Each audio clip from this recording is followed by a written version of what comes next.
So this video is a product review video, and for regular viewers who are looking for EV content might want to skip this one, because believe it or not, this one is about a toilet. And it's not just any old toilet, this is an eco-friendly compost toilet. So when we moved into this 4,300 square foot unit, there was no water or no waste plumbing. We've now got water in, we've teed off from a neighbour's supply, but we've got no waste plumbing, so we've got no toilets. So I had a look at what was available. So first off, I looked at the cassette toilets, and I didn't like the idea of that, because you've got to pull out that cassette and empty it, either in neighbours' toilets, which would be a right mess, or put it in the boot of the car and take it home, and I didn't fancy that. I then looked at the traditional portaloos, which are cheaper to buy than this setup, but then you've got an ongoing cost of getting that pumped out, and it's about £25 a month for someone to come in a truck and empty them. They also stink. Actually, one of the neighbouring units also doesn't have toilets, and that's what they've got, a row of 3 of those portaloos. And obviously you really need them outside, but I didn't want to do that here, because then you're not in control of who's using that toilet. So this is what I went for instead, the compost toilet. So this is a UK built product, and it's intended for boats and motorhomes and that sort of thing, where you don't have water or obviously any waste plumbing. What I really liked about it is it does look like a normal toilet. These are quite expensive for what effectively is a bucket, but you can have a look at their website. They are compoosttoilets.com with a double O. So let's explain how they work. It's just basically a bucket, but the key feature is it separates the liquids from the solids, and that stops it smelling, and genuinely this does not smell at all. It's quite amazing. And inside here you have got a wee bottle, and there's a cap down there, and you can then go off and empty that. And then you've got a bucket, and in this bucket I've got compost. Ideally you would use compost, or even better would be wood shavings, because they're more absorbent. But compost is a very cheap product, and I'm buying huge bags of compost for about £6. And by the looks of it, a bag is going to last about a year, so it's very cheap to run. And inside here is a stirrer. This is the stirrer model, slightly more expensive. They do another one which isn't a stirrer, and it's basically just a bucket. But this has a nut at the bottom there. It goes into that socket there, and let's just put it back in and I'll show you. And on the side here you've got a button, and when you push that, it's stirring the contents up. What that's doing is sort of coating all the solids up and stopping it all sticking together, so you don't get one big sticky lump. That does work. However, I find it then a pain to clean, because when you empty this, it's, you know, all smeared around the sides, and it might be better with sawdust. But I think if I was to buy another one of these, I don't think I would buy the stirrer model. I would probably just buy the plain one. And then what you would do is probably have a bag of sawdust or compost, and you just sprinkle a little bit manually over the top each time. So there is a sensor here measuring the height of the liquid in the bottle, and when that gets full, it puts a light on the side, so you know it's got to be emptied.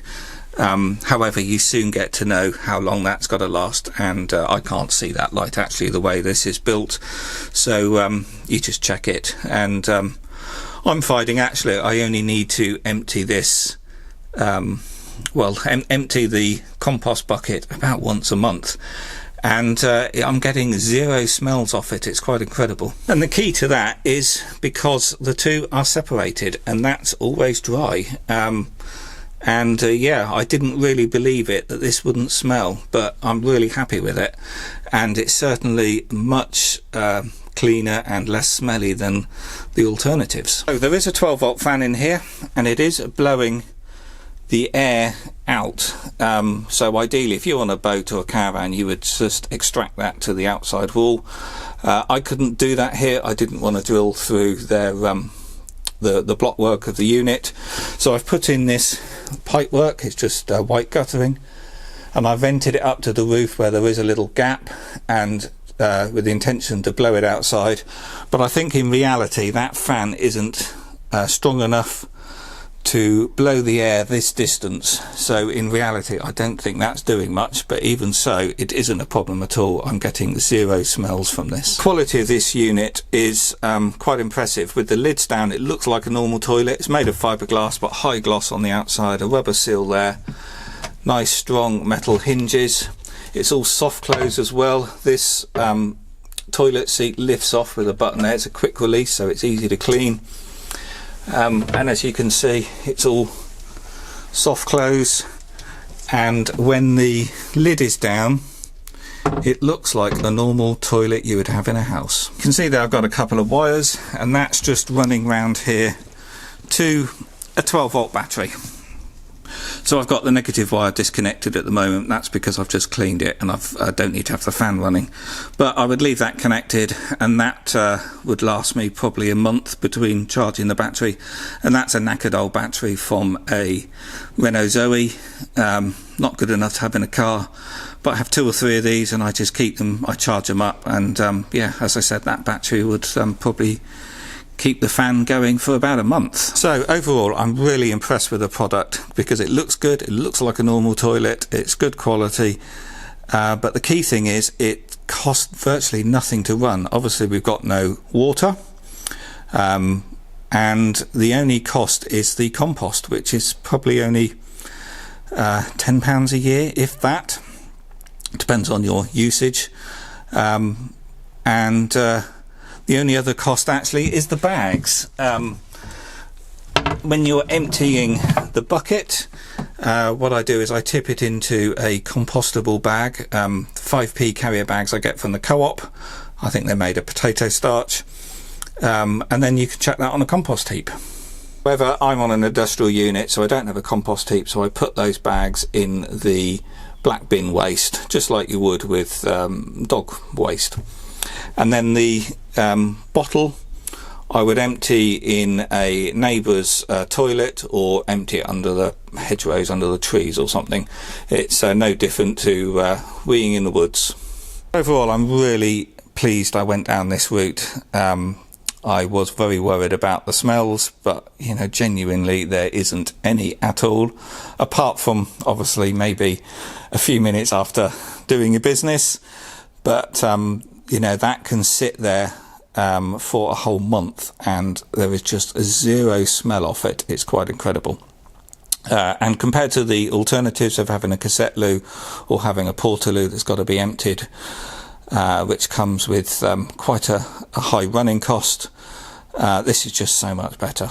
Just add, these are called compost toilets, not because you put compost in there, because you can also use sawdust, or some people have used coconut fibres and things like that. It's because it is compostable. So I hope you found that useful. Certainly when I was looking for toilets, there's just not much information online, not many product reviews, and I use YouTube for all sorts of research. So I thought I'd make this video because I'm sure it will help someone in the future. If you have liked this video, please do click that thumbs up on YouTube, because that really does help other people see the videos. And back to more EV content next.